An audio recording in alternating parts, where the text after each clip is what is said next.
kalau Joe betul-betul curang, dia dah lama belah. Sebab tu dia still nak pujuk Joe. So then, dia offer saya satu benda. She offered me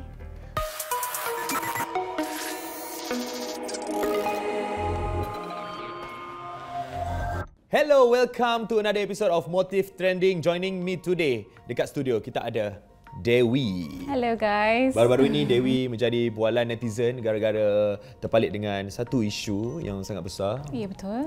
Yang melibatkan Geoff Liam dan juga Cik Apple.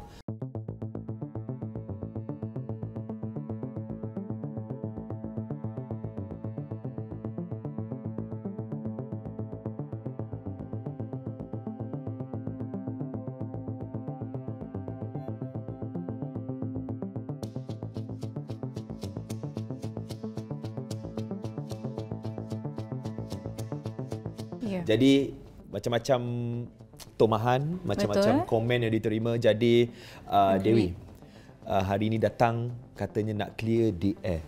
Yes. Actually, betul. what happened? I am here to clear the air. The main reason that I'm here is to give my clarification for what happened during those 4 months, and I hope this will answer netizens' questions regarding about the issue. Jadi, sebelum you explain, mungkin you boleh ceritakan dulu siapa you sebenarnya, Dewi. Okay, nama saya Amira Deliati Dewi, but people call me Dewi at work. I think it's easier than Amira. It's not too common, so I use Dewi as my digelarkan dekat tempat kerja lah. Okay, I'm also a frontliner and a PA for Geoff Liam, and I'm also a part-time cabin executive. Oh, yeah. okay. So I do freelance as a cabin executive. You buat 3 kerja, 2 kerja? I also am a business owner. So apa yang membuatkan you nak ada kerja lain selain daripada Because tu? I cannot, because when you work with Geoff Liam, you only work during weekends or when there's events. So during like Monday to Friday, I have nothing to do. So that's when like, okay, I need to do something else because I need to work, you know, be productive. Wow. So I'm like, okay, I got offered to be a cabin executive. So I accept the offer, and then I love baking. I feel like that's my therapy. So I choose to do baking with my mom. Alright. So yeah, she's my business partner. Jadi, apa tugas you? Kerja sebagai PA tu mungkin boleh ceritakan juga. Tugas I sebagai PA, kalau ada event, contoh the other day that I was sent to Copenhagen for the Barista Latte Art Championship. I was there to arrange transportation, accommodation, all the documents that need to be signed, to update Joe what is actually happening in Copenhagen. So I was there basically to assist the team. Saya ni memang tak ada kisah penyondol, memang tak ada kisah curang apa. Saya tak pernah abaikan anak saya. Saya dengan anak saya. Dulu sampai sekarang. Saya tak pernah abaikan anak saya.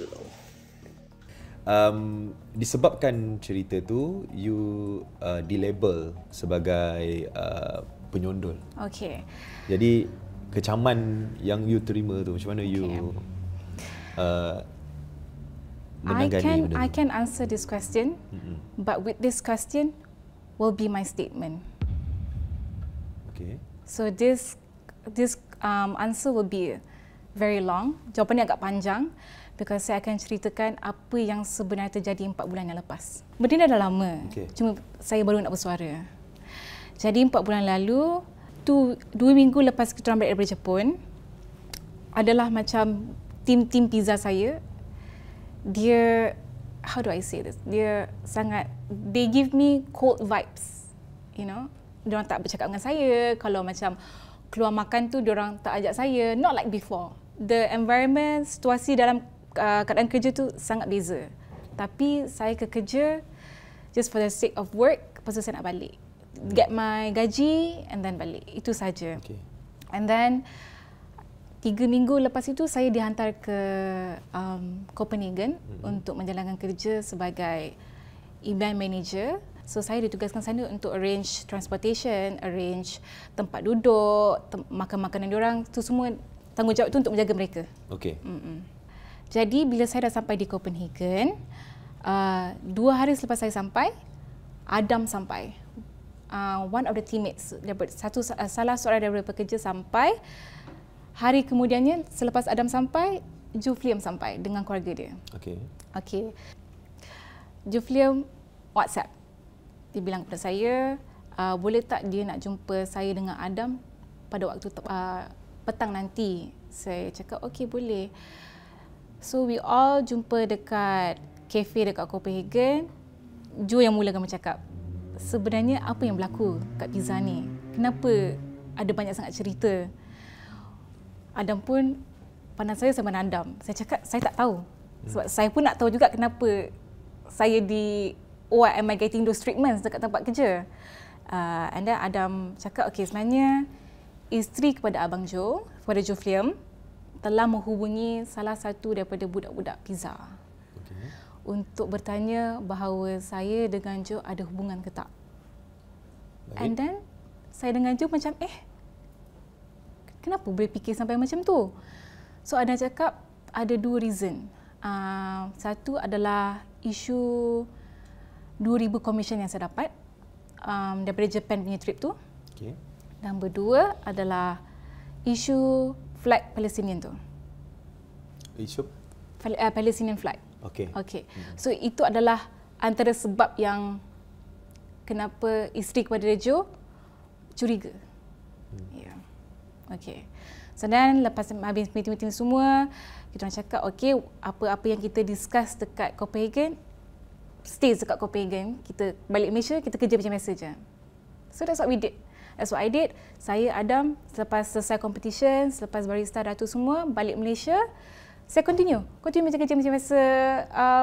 Tak kisahlah apa orang nak cakap ke apa. At one point, saya macam, I need to resign. Masa tu resign? 2 weeks after Copenhagen, saya resign kerja. Saya resign kerja. Saya beritahu dekat Jufliam through text WhatsApp. Saya cakap, saya minta maaf, ini semua last minute, tapi saya dah mental saya dah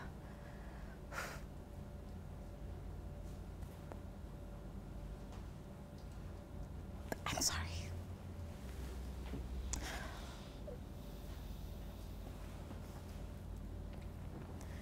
I can't take. My mental was not healthy anymore. Environment sangat toxic that I feel like kalau saya berhenti, it's the best that I can give to myself. So Jo respect decision saya. Dia cakap okey, kalau nak kerja balik, just bagi tahu dia, nanti dia panggil je balik kerja. So on the 27th July saya berhenti kerja. Balik kerja, but then 29 Julai, Jo texted. He said to me, boleh tak dia nak berjumpa dengan saya, dengan a few of the team members. So saya cakap, okay, nak jumpa mana? Nak jumpa bila? Dia cakap malam ni dekat Bakar, KL. So I did. Saya pergi, saya sampai, lepas tu bila saya sampai, ada team members pun sampai juga. Bila sampai, kita orang meeting, kita orang makan. So the whole point of the meeting was to clarify to everyone, not just to me, not to just Jo, not to just Adam yang ada kat Copenhagen tu, to everyone in the team, yang saya dengan Jo memang tak ada special relationship at all. So we all macam okay, we come to a point macam this is all just fitnah, this is all just rumours, this is all just accusations. So semua agree. So then by the end of the meeting, Jo bercakap dengan saya macam, Mira sepatutnya tak perlu berhenti pun, sebab ni bukan salah Mira. Ni semua atas fitnah-fitnah. So kalau Mira berhenti, Mira akan give budak-budak yang nak Mira berhenti tu satisfaction. So jangan berhenti. Mira, saya ingat ayat dia. Jo cakap kat saya, bangkit balik. Jangankan sebab fitnah-fitnah ni, you jatuh. So that's what I did. I stayed and I work like normal. So I push everything aside. Mira tolak semua ke tepi. Saya kerja je macam biasa. Work like normal. Be professional. Yeah. So, tadi you cakap you pergi Copenhagen. Yes. Yang Milan? Milan is later. Selepas tu? Selepas Jadi, tu. awak masih pergi ke Milan? Pergi ke Milan. Berapa hari bulan tu? Okay, kejap. Before I nak cerita pasal Milan, there's one more point that there's two more points that I need to elaborate. Okay. Saya kena ceritakan sikit. Jadi lepas yang meeting tu 14 September, saya ingat Jofliam masuk ke kerja macam biasa, kita orang semua masuk kerja macam biasa. Dia ada bagi kita orang semua ke satu bilik, dia cakap saya nak bercakap dengan semua orang. Dia cakap kat kita orang, terima kasih kepada sesiapa yang fitnah, terima kasih kepada siapa yang nak musnahkan hidup saya, hancurkan rumah tangga saya. Thank you sebab dia dengan isteri dia dah bercerai. So kita orang dalam grup tu baru tahu 14 September adalah dia bercerai that time. So, but we don't know the exact date that he divorced, but on the 14th September he told us dia dah bercerai. So we all satu team sedih because the rumours, the fitnah has teruk sangat sampai dah berpecah di rumah tangga orang. That was how bad the situation is. Jadi sekarang status awak masih sebagai pekerja ataupun awak memang dah tak ada apa-apa kerja dengan selagi Pizza Wagyu Jofliam ada, selagi Jofliam memerlukan khidmat saya akan sentiasa bekerja. Awak masih lagi selepas apa benda yang berlaku ni, awak masih lagi mahu terus bekerja dekat Pizza Wagyu tu? Of course. Sebab saya tak bersalah. Jadi I don't think I did anything wrong.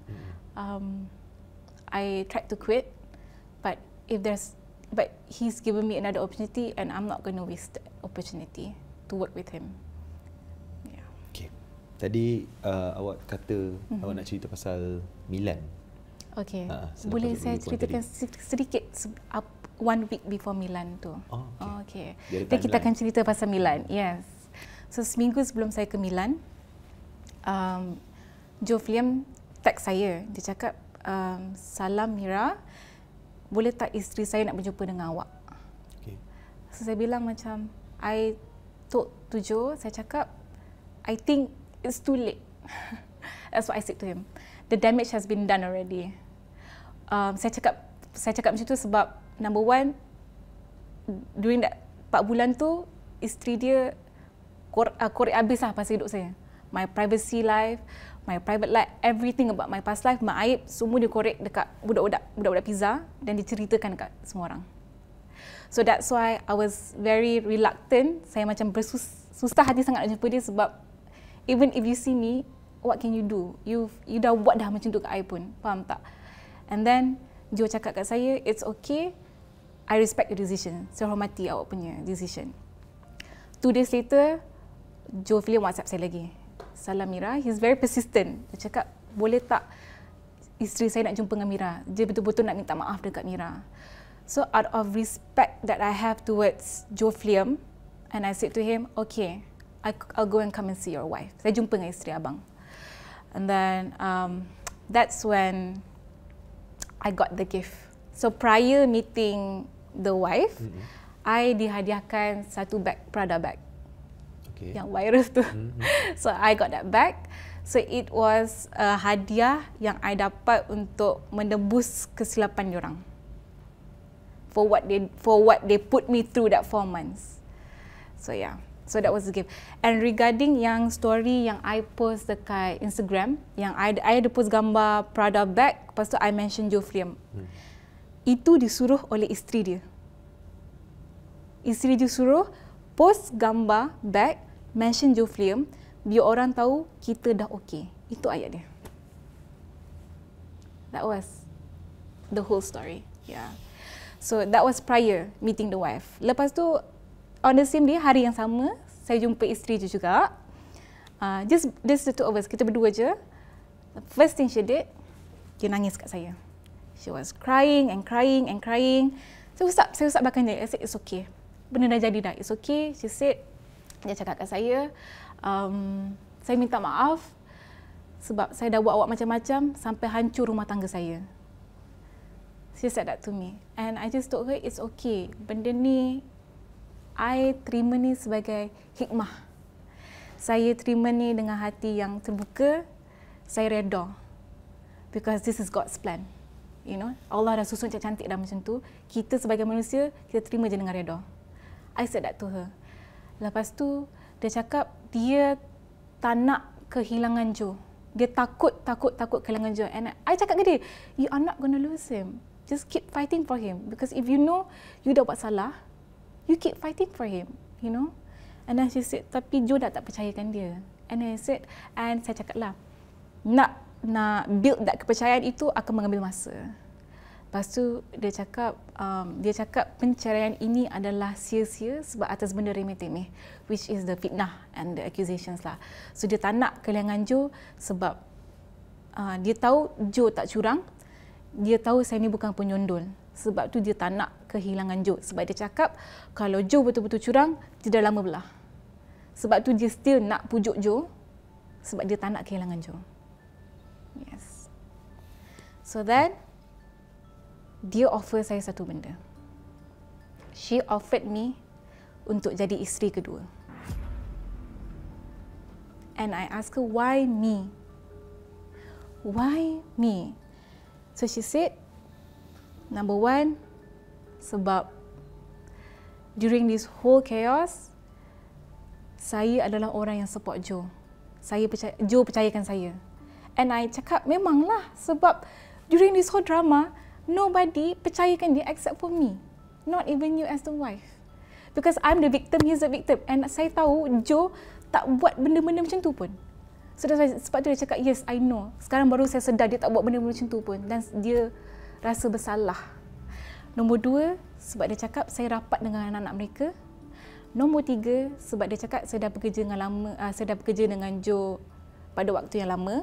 So kalau Joe nak kenal saya as a person, dia tak akan ambil masa yang lama lah. Nombor empat, dia cakap kalau saya terima proposal dia ni, saya ni adalah hadiah untuk Joe Film, untuk menebus kesilapan dia.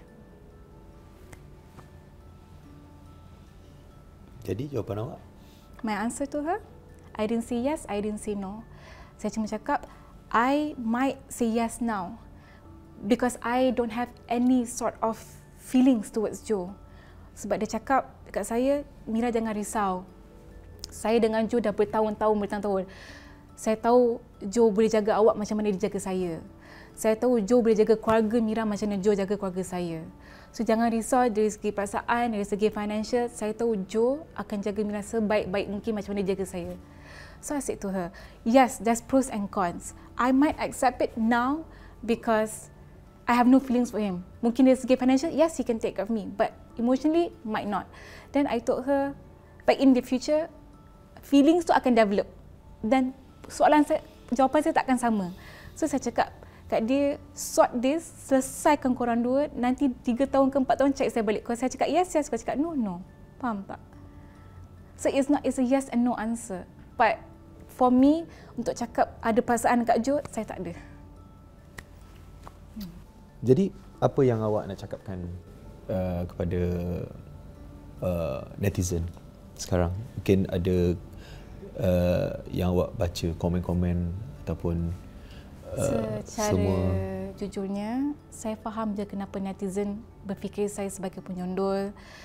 Netizen berfikir saya sebagai pemusnah rumah tangga orang sebab diorang hanya tahu cerita terakhir. Diorang tak tahu apa yang sebenarnya terjadi dalam 4 bulan tu. Dan saya harap selepas penjelasan saya, kalau ada apa-apa opinion, netizen punya opinion, terserah mereka lah. Yang paling penting, saya di sini, saya dah bagi statement, saya dah cuba untuk clearkan the situation, cuba untuk clearkan nama saya. Kalau ada opinion, I leave it up to them. Yeah. Last question daripada kami. Macam mana keadaan Dewi sekarang? Mungkin dari segi kesihatan? Kesihatan, Alhamdulillah. How about mental health? I'm trying my best.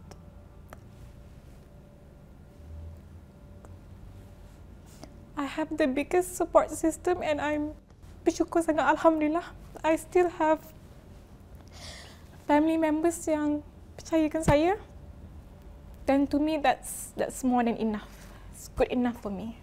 So emotionally, don't worry about me. I'm okay, insyaAllah, because my support system are the best. They're always supporting me. Yeah. Jadi kita nak ucapkan terima kasih kepada Dewi kerana sudi hadir ke Motif Trending. Thank you so much juga. Terima kasih juga. Dan kepada anda yang nak tengok full video, jangan lupa untuk layari gempak.com/gempakmostwanted. Kita jumpa lagi. Assalamualaikum.